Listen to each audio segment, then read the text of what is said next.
Hi,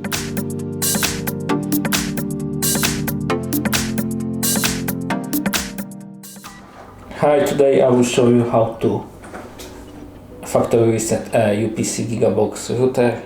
The router you got delivered by your internet service provider, and you need to open the admin page at 192.168.0.1 and then scroll a little bit down, tap on the admin and tap on the reload and reboot.